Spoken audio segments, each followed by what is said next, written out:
isa ilma wajjin jiraachuun sun gahaadha. Waan hin turreetu jira. Naa darbu.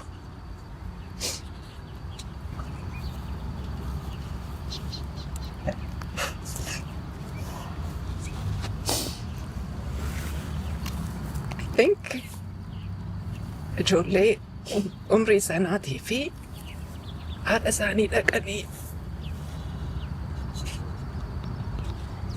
mana hidhaa sanatti arguu baay'ee jabaadha. Baay'ee jabaadha. Seenaaf akkam jabaa akka ta'e naa galuuyyuu hin danda'u.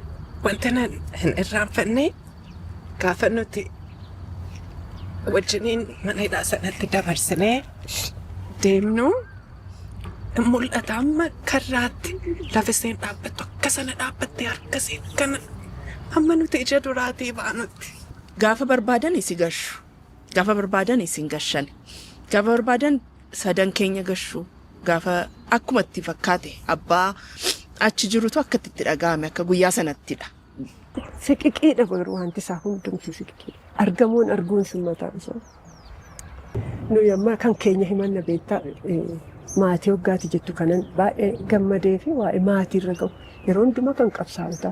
Qabsaa'aan kun akkas ta'e, qabsaa'aan kun achitti miidhame, achitti hidhame, achitti ajjeefame jedhama malee dhiibbaan qabsaa'onni akka qabsaa'otaatti wanti nuti hojjennu suni dhiibbaan inni maatii keenya irraan ga'u akka futnootiitti illee hin barreeffamuuf.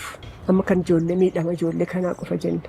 Warra keenya irraa wanti ga'u abbaa fi haadha keenya irraa wanti ga'u nuti akka argine yeroo waan feene qabsoofnu isaanirra waan ga'u hin beeknu. Amma mana isaanis mana keenyas yeroo hundumaa loltuun dargii marsitee har'aas gootee ganamaa galgala baay'ee rakkisu turan.